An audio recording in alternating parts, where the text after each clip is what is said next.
Sue Elliott. And I'm Ed Holen. Welcome to this fourth week of the legislative session. We're already 4 weeks into the session. It's hard to believe. It really is. And last week we had quite a big hearing. Right. In fact, this past Monday, time's flying when you're having fun, right? We had 3 bills heard in the Health and Long-Term Care Committee in the Senate, all talking about different aspects of consolidating and some different policies about the institutions. In fact, you're familiar with, I think, all 3 bills. Right. The governor proposed a bill to close 2 of the institutions, Yakima Valley and Francis Haddon Morgan. Yakima Valley is over by Yakima. Francis Haddon Morgan is over by Bremerton. Senator Klein is a prime sponsor of another bill that does that same thing, but in addition he adds some protections, I think, to make sure that people are successfully moved from an institution into a community placement.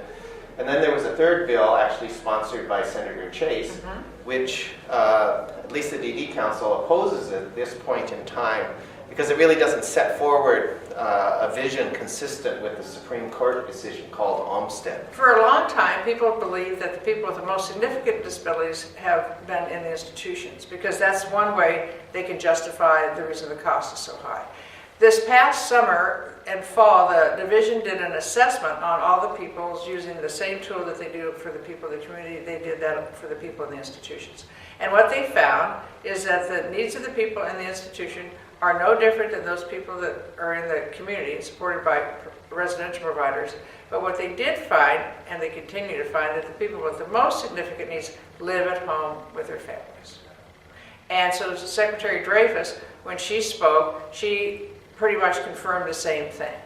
There is no statistical difference in the assessment scores of our highest medical and behavioral residents residing in the community or in our RHCs. In fact, the persons with the highest scores for medical and behavioral needs are actually residing in the community, not in our RHCs. It's very important to keep that in mind.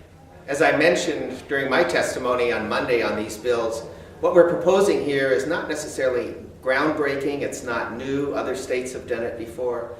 I think what's important is that we're really successful in moving people from a large segregated facility to a home and community-based setting where they will be much happier and enjoy a better life.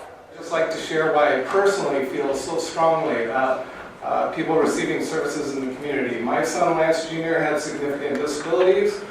He lived at home with his family for most of the 24 years of his life.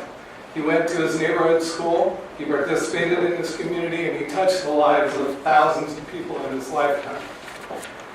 When I say for most of his life, that means for 1.5 years after his accident, he lives in a children's home for people with, who are medically intensive. He came back home on Christmas Eve in 1991, and that was the best Christmas present that I ever received. There's no comparison in the quality of life.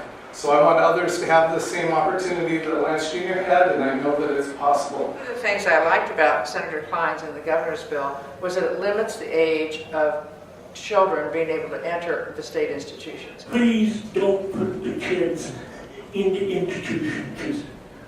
I don't think it's fair for them, and I don't think it's fair for us. Touring the Furcrest grounds, we were taken to a cottage where, to my dismay, there were no children in sight. My granddaughter at the time was only 12 years old, and we were met with 3 adult gentlemen who scared us to death, not because of their disabilities, but because of the actions that were being taken towards my granddaughter by grabbing at her, scaring her to death as well.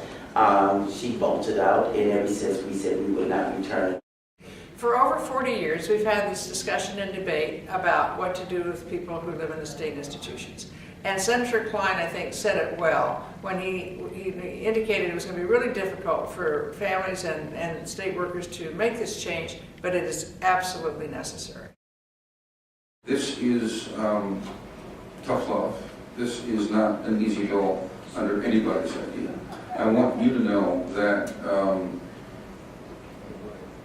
2 labor unions, which are close to my heart, the Washington Federation of State Employees and the SEIU 1199, have been consulted, have been given copies of the most recent draft, will continue to get copies of drafts as they come up, as this bill changes and goes through the legislature, have been asked for their input and will continue to be asked for their input.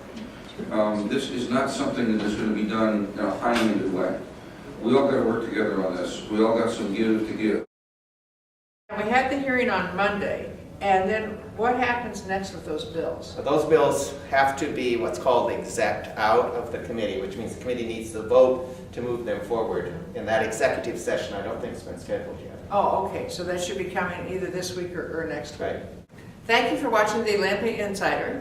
And we hope that you join us at Advocacy Day every Wednesday during the legislative session. And if you're down here and have your camera or your cell phone and you find a fascinating clip or picture, remember to send it to Diana at arcwa.org. That's right. Whoa, I got it right. You did. Don't forget. Change is made. Change is made. Change is made. Change is made. Change is made by those who show up. We'll see